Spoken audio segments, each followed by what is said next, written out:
নমস্কার বন্ধুরা, welcome to my channel SB explorer. তো বন্ধুরা, সকলকে জানাই শুভ সকাল। তো যারা চ্যানেলে প্রথমবার এসেছো একটা করে সাবস্ক্রাইব করে দিও, ভিডিওটাকে একটা করে লাইক করে দিও। তো প্রথমেই যে আপডেটটা দিয়ে শুরু করতে চলেছি সেটা হচ্ছে নেস্টর আলবিয়াজকে নিয়ে। তো নেস্টর আলবিয়াজকে তোমরা সকলেই চেনো, লাস্ট দুটো সিজন ধরে তিনি কিন্তু যুক্ত ছিলেন নর্থ ইস্টের সাথে, এই স্প্যানিশ অ্যাটাকিং মিডফিল্ডার। অবশেষে 2 বছরের পর নর্থ ইস্ট ইউনাইটেড এফসি তাকে কিন্তু ছেড়ে দিল। তো নেস্টর আলবিয়াজকে কিন্তু বিদায় জানিয়ে দিয়েছে নর্থ ইস্ট। তো নেস্টর আলবিয়াজের পরিবর্তে একজন বিদেশিকে সই করিয়েছে নর্থ ইস্ট, যার নাম চিমা নুনেজ। তো চিমা নুনেজ হচ্ছেন একজন 27 বছর বয়সী Spanish attacking midfielder. Market value 2.4 কোটি টাকা। তো অ্যাটাকিং মিডফিল্ড ছাড়া তিনি কিন্তু রাইট উইং আর লেফট উইংয়েও খেলতে পারেন। তো এই প্লেয়ারটি কিন্তু কোয়ালিটি প্লেয়ার। তো এই প্লেয়ারটি এর আগে কিন্তু লা লিগা 2-তে খেলেছেন। এছাড়া গত সিজনে তিনি স্পেনের একটি 3rd ডিভিশন ক্লাবে খেলছিলেন। তো প্লেয়ারটির অবশ্যই কোয়ালিটি আছে। তো সেই প্লেয়ারকে কিন্তু সই করিয়ে নিয়েছে নর্থ ইস্ট এবং তার নাম ঘোষণাও করে দিয়েছে। এটা কিন্তু একটা বড় খবর বলাই যায় নর্থ ইস্ট সমর্থকদের জন্য।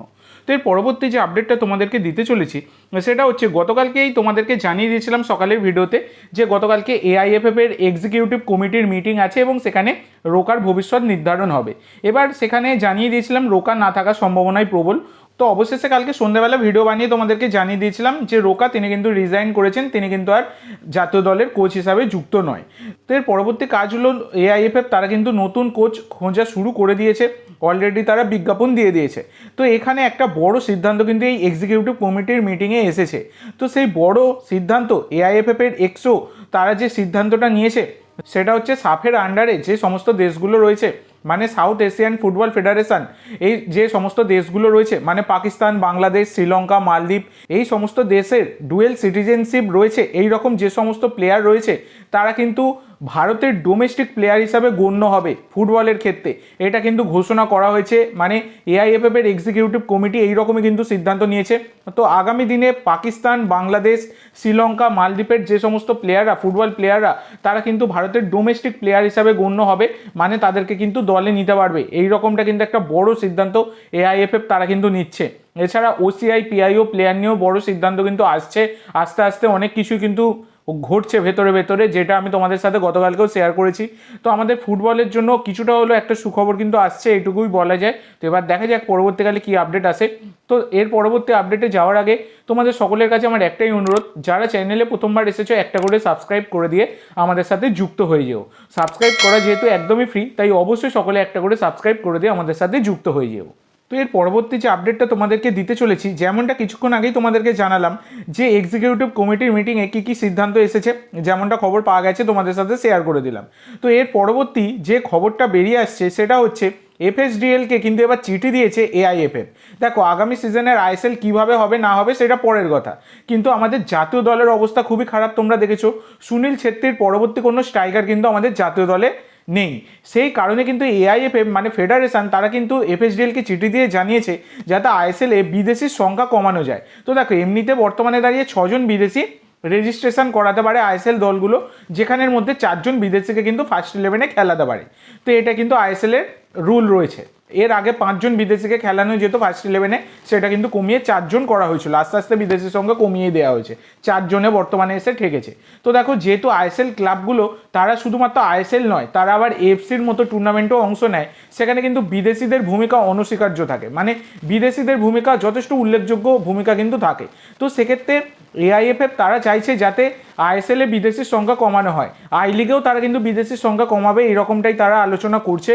এবার আইএসএলে যদি বিদেশির সংখ্যা কমিয়ে দেওয়া হয় তাহলে কিন্তু এফসির মতো টুর্নামেন্টে গিয়ে এমনি মুখ থুবড়ে পড়ে ভারতীয় ক্লাবগুলো, আরও কিন্তু মুখ থুবড়ে পড়বে, সেক্ষেত্রে একটা লজ্জার বিষয় হবে। তো এবার এটাই দেখার বিষয় পরবর্তীকালে এই নিয়ে কি সিদ্ধান্ত আসে।